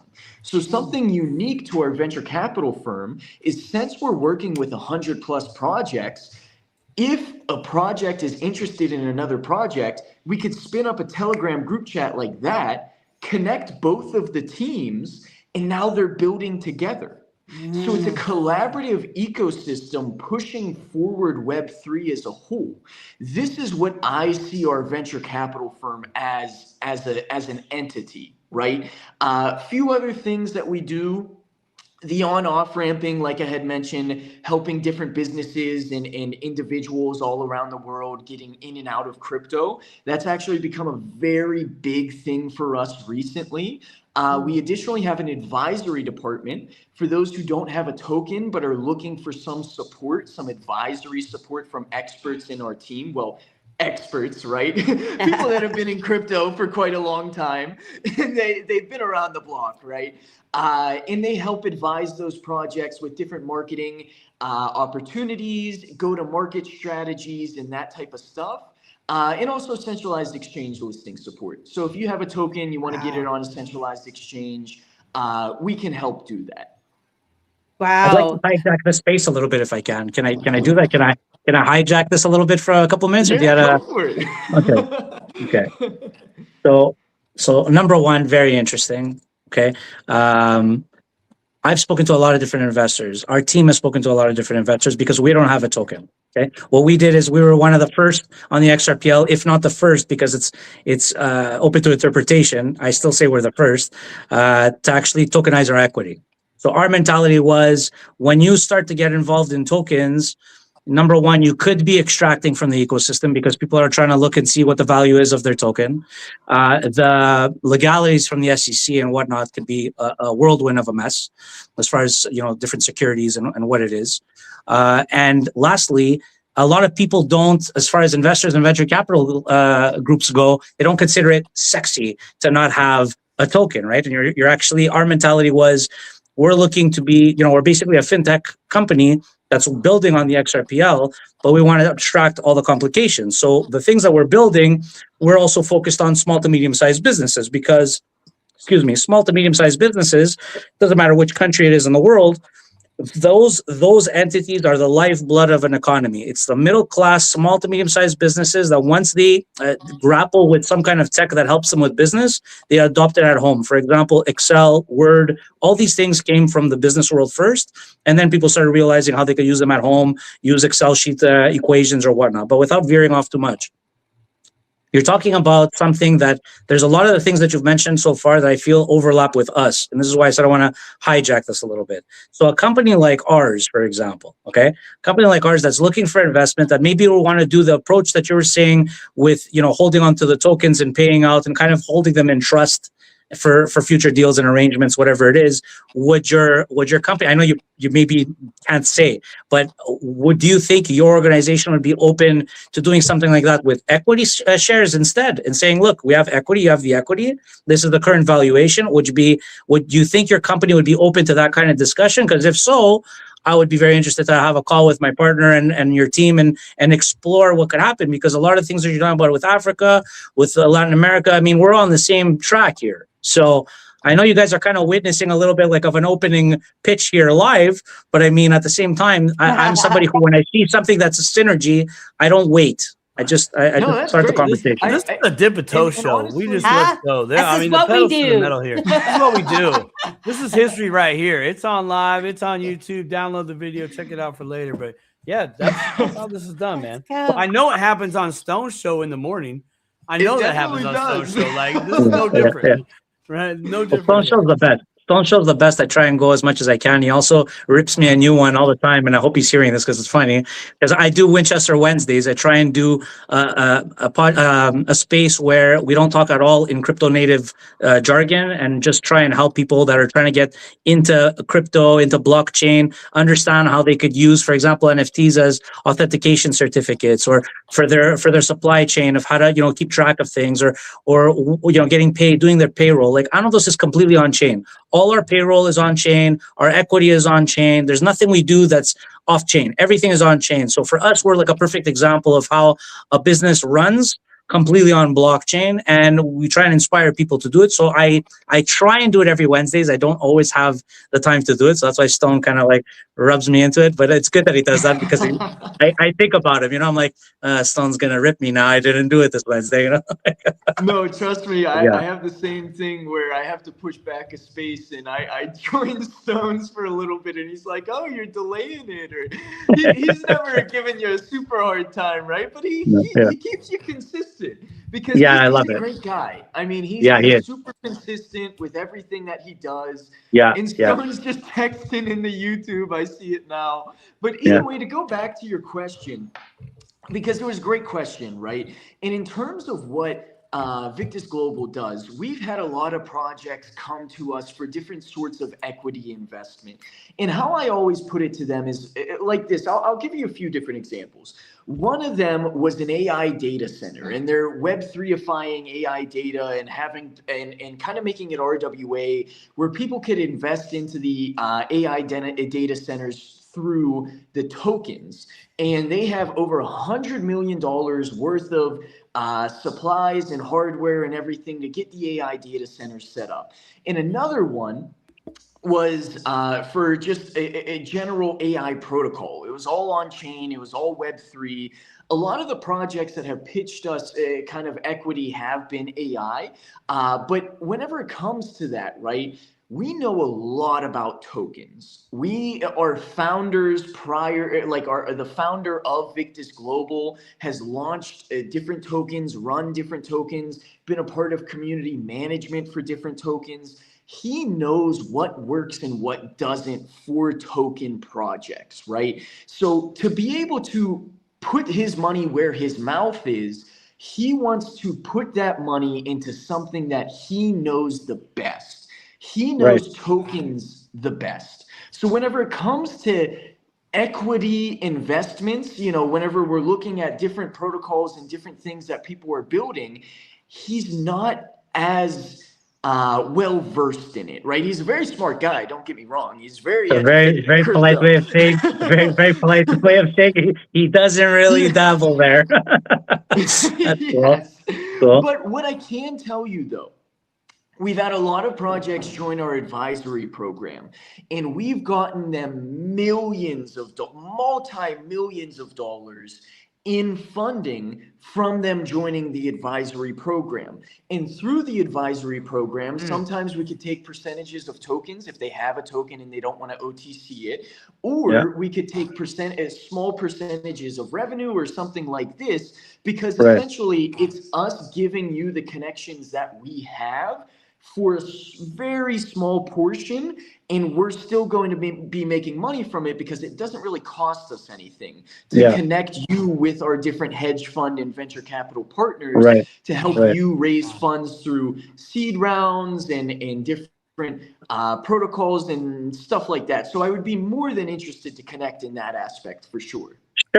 Sure. I mean, I don't know if you follow me on Twitter or not, because everyone goes by different names on Twitter. It's like I'm Winchester on there, so it's like people are like, "Oh, I saw Winchester's name's actually Peter." I'm like, "Yeah, but if you go on ANODEX and you see the team, you'll see my name. Like it's out there. Like I'm not hiding anywhere. You know what I mean?" So I don't know which way you would want to connect, but on Twitter I'm Winchester XRP. So you could send me a DM there if you want to send me your info.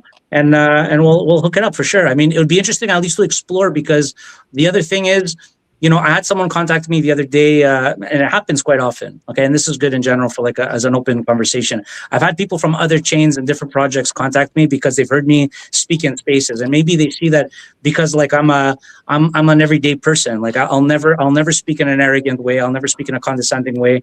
It doesn't matter what experience I have. I'm open to everybody. I don't look at people like dollar signs. You know, I'm just very straight up. You know, anybody could have a good idea. Even someone that has like 10 years less experience than me in something, they could always teach me something. Like I'm very open that way. So they've been contacting me. They've been contacting me to get my opinion and my feedback. And I'm like, look, it doesn't cost me anything to give you my opinion. I'm honored that you think that I know something, and so if you want to ask me, you know. But I mean, it's encouraging to see people interacting that way, and it's encouraging that I'm seeing in general. Like, I mean, our ethos is like we believe in a multi-chain future. Like everything is going to be multi-chain, interoperability, blockchain agnostic to like a heavy degree, where apps are functioning on multiple chains and bridging through. This is what it should be. So the conversation and the maximalism has to die. In my opinion, that's crazy. Anybody who's like a super maxi on anything, like, look, I have a slogan. I don't love anything that can't love me back. So I don't love my car, you know, I don't love a token. I love what can love me back. I use what I can for my benefit. I help who I can, you know, if I can help them, and that's it. So that's why I said it's interesting that we're kind of like looking at the same type of things. It's just you guys seem to be more on the venture capital institutional side, higher end, and we're building for retail. We're doing basically, my partner and I joke about it a lot, but we say it's the truth. We're doing what Ripple's doing for the infrastructure and grand institutions. We're doing for retail and for everyday people, small businesses, medium businesses, and trying to eliminate friction. So, you know, it's interesting that we're all part of the same puzzle, just different corners, different pieces that are looking at the same thing. So I would love to sit down and find out more for sure. So please don't forget to send me a message. I will say this. We've got about 12 minutes left, 10, 12 minutes left. I would love for everyone to have the opportunity. First of all, this is fantastic what just happened tonight on Dipito Show. There are plenty of people that are watching this show that are also going to want to reach out to Victus Global, to ANODEX Finance, to Coastal Coffee, to XRPman, and I want them to be able to have that opportunity. So I would love to go around the room. I'm going to start with Lindsay because she's been quiet, and I would love for you to tell the audience how they can find you and connect with you in the future or tonight, tomorrow, whenever. I have Coastal Coffee Crew X. There's an X account. So for part of me being e-commerce, I'm on Instagram, I'm on TikTok, I have a Facebook account, I have an X account. My personal X on account is definitely thriving more so than my Coastal Coffee. But anyways, there's a link tree under each one and it'll bring you up. There's a contact form on either one. If you want to go onto my website, coastalcoffeecompany.store, there is an option to contact us and that you will send me an email and I'll be able to correspond with you further on that. But for the most part, yeah, X is really the main platform for me. I do have a YouTube channel. I just haven't done much with it because I'm so busy doing other things right now. So yeah, I mean, for the most part though, X is the main place I'm at. I would love to for you to come back sometime. I know you said you were brokering in the supply chain deal, and you're really interested in figuring out how you can incorporate that with your business. And so someone with your experience and then enthusiasm for the blockchain and all of these things, like you're someone that's going to figure that out, right? And when you figure it out, we would love for you to come back and teach us what you learned. So keep Dipito Show in mind, Lindsay. For sure. Hedera already does track coffee origins. They track roast batches. So I think Hedera is a great place to go for it. But once again, we're building an empire. That's the goal. And so I really do want to do much as I can. I want to be the next Starbucks. Everyone's kind of burnt out on the Starbucks gig. And I want to be that next thing that brings something to the table and has a unique spin on it. And I totally take it from Washington State, like that. My upbringing as a barista is exactly where I learned all these things. And I don't think anyone over here has ever heard of a granita, but that's like a Washington. And I want to bring it all. And then the best thing about it, and I think I share this with all of you guys, is paying it forward, like taking our experiences and our lessons learned and actually applying them to the next person, because there's going to be more. I mean, we are still on the bottom floor level, and we're going to see so much more people interested in asking questions, those conversation starters. And for us, we're learning lessons along the way too, because this isn't perfection. This is a lot of learning as you go, and then understanding your mistakes so you don't make them again, but also learning from other people's mistakes. And for me, I'm definitely more of the shy, quiet one, because I like to just obtain what you learn out there. I don't know. I've heard you talking spaces. I've heard you talking spaces, Lindsay. I've heard you talking spaces. I don't know how shy you are. I've heard you talk. I've heard you talking I'm getting spaces. better. You know what? You guys talk about stone heckles. And I know who's joining me on the spaces, and I try to get up there as much as I can, 9 a.m. every single morning.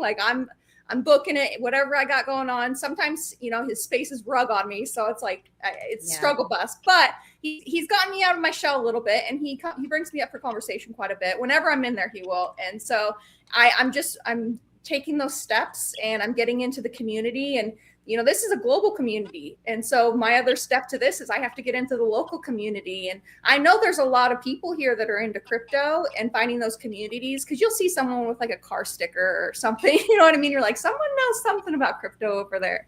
So it's interesting to kind of bring it all into locally and just kind of see where it's at. But I mean, as far as the community you have going on, I think that's why X is just incredible. And it can, it's all about connections. Like you're doing things that he could use, you know, that's insane, you know, and being able to come together on this and to collab. I mean, that's awesome. I only want to see people win. Like, I want to see people prosper. Same. Let me give you a free tip. There's no better way to get people into crypto than coffee, because everybody, except for Simon likes tea. But I mean, coffee is a good bridge. Let's just say that. Let me give you a free tip, Lindsay, and if you want to use it, use it. When I was thinking about doing a coffee chain, I was thinking about approaching all the schools that teach baristas, train them to become baristas, and offering them an internship. That the competition would be as if they design a drink, it would go on the menu, and it would also have, like, you know, you would be able to get an influx of new people to work, and it would market you at the same time. So if you want to use that, go ahead. But that was an idea. For sure. You know, what's interesting too is a lot of people, I know for me, for Washington, I couldn't work with coffee until I was 18. So it's very different rules in different places. Right. And so I would love that, you know, like a coffee school, a school for the baristas. That would be insane, but I would love to do that, because one of my biggest things that feeds my soul is actually paying it forward. And being in like coffee shops growing up and being able to manage them and maintain them and clean them and just the whole like sweat equity, that's what I like to put forward. And I want to put that forward to people. Like, I think I'd teach you how to make a Mino latte if you wanted to. Let's go. Let's go. I believe it. So Peter, can you give the audience the opportunity to find you? Where can they find you at? Sure. And ANODEX Finance. We didn't even really get to talk about the app much, but there's some pretty exciting stuff going on with your app. How can they find it? Okay, so first, I would suggest that everyone goes to anodex.finance/app, which is our waitlist, and just subscribe. That way, you're going to be able to be up to date with what's going on. So the waitlist is pretty cool. It's simple. You don't have to give a lot of information, just your email, and you're in. And you could also go, obviously, to just anodex.finance. If anybody wants to connect with me directly, the best way is through X, Winchester XRP. My DMs are always open. And that's pretty much it. I mean, you know, I could go with Discord and Telegram and all these different links, but, you know, people are not going to remember everything. The majority of the links are on the website anyways. So, I mean, you're good to go there. Yeah. And once you get on there, guys, I will say this. I downloaded it in X, I should say. I signed up for an account. And good job. It was extremely easy to use. It's a beautiful, I don't know if you call it an interface, whatever. It was a beautiful interface. I even noticed that in my Zaman wallet now, your little ANODEX is there now. We're there. Yeah, and I can do the swap. And I like it much better than what I was using previously. I think it's attractive. Thank you. Know, real clean and real normie looking. You know Perfect. what I mean? Thank you. Like, that's exactly what we were going for. Yeah, like really, grandma would look at it and go, "I recognize this." You know, that's those exactly that are using it. online. So, yeah, exactly congratulations! And so, for those of you that are interested, ANODEX Finance, check them out. Thank you so much, Peter, for coming this evening. Thanks for having me. Yo, welcome. Andrew, how can they find Victus Global? And between all you guys, I know there's a lot of people that are going to watch the show that are going to want to reach out to all of you guys. So how can they find you? Yeah, sure. At Victus Global, VICTUS Global, on Twitter. You could DM us there. And additionally, if you'd like to speak to me personally, you could maybe even DM my project account at Web3/place. We're building a really cool canvas. So if any projects that are wanting to get on there, it's 100% free. Just send me over your image. I know Dipito Show is going to be on there. It's going to be really cool. Yeah, so you could contact me either through the Victus Global, the Victus Global X. There are other people that run that X account. There's about 4 different people that help run that X account and respond to the DMs. So if you want to speak to me personally, it's probably better that you DM the Web3/Place account. And additionally, to find more information on Victus, if you go to our X at Victus Global, like I said, you can go to the website. Link is in the bio, and it'll tell you all about what we do in terms of, cross-border payments, investing in the projects, all that type of stuff. You can find all that information there and really do a deep dive on how a Web3 venture capital is finding itself in this ecosystem right now. Really cool. Love it. Fantastic. I love it. Well, thank you so much for coming on the show. We really appreciate it.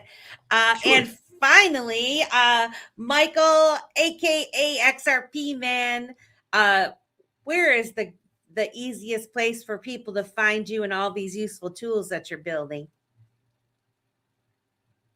Well, probably just Google RedCandleKiller, all one word.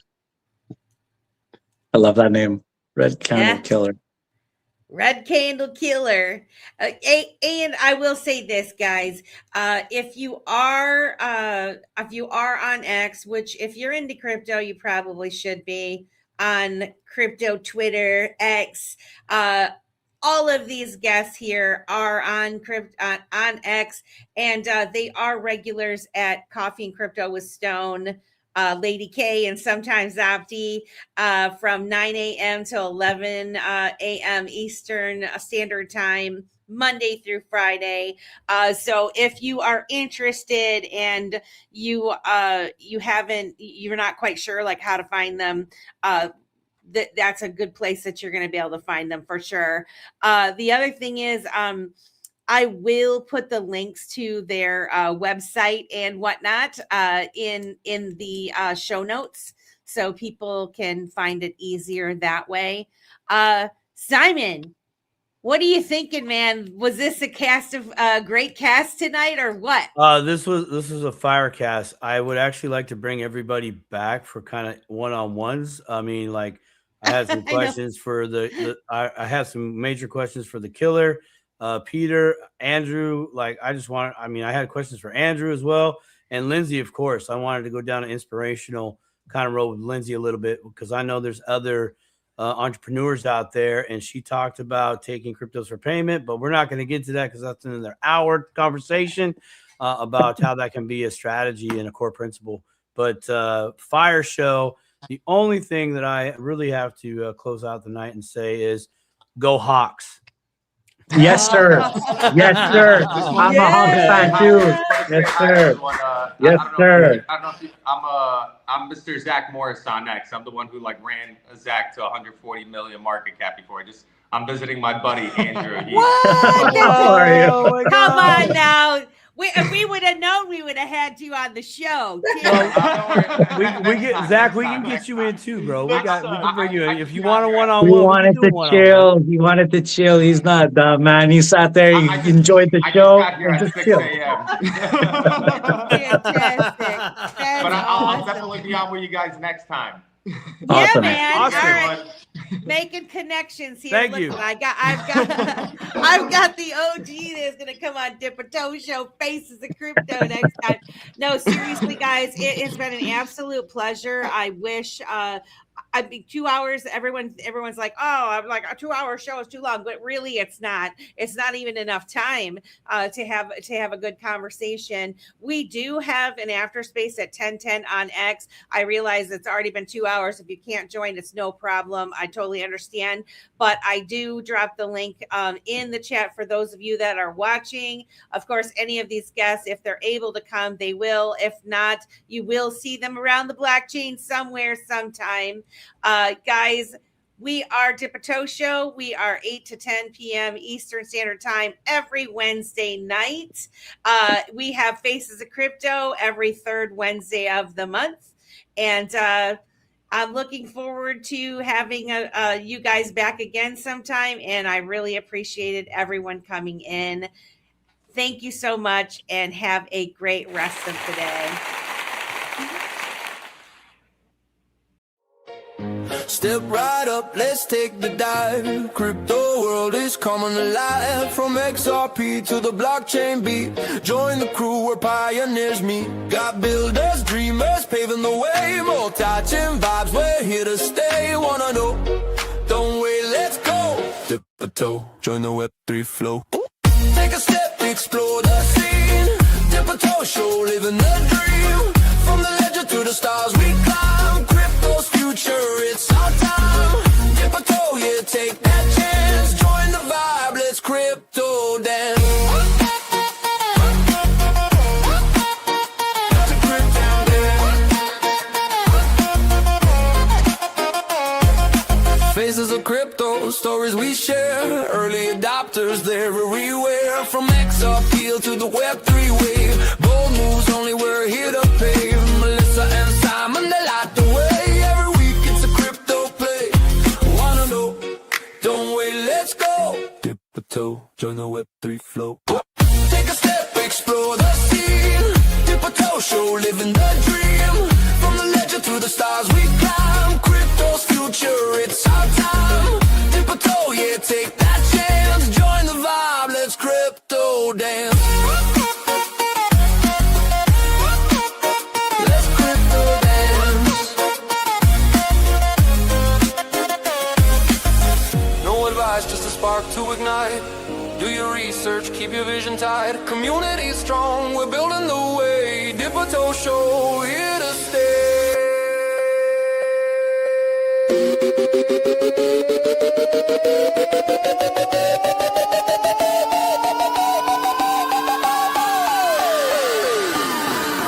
Take a step, explore the scene. Dip a toe, show, living the dream. From the ledger to the stars we climb. Crypto's future, it's our time. Dip a toe, yeah, take that chance. Join the vibe, let's crypto dance.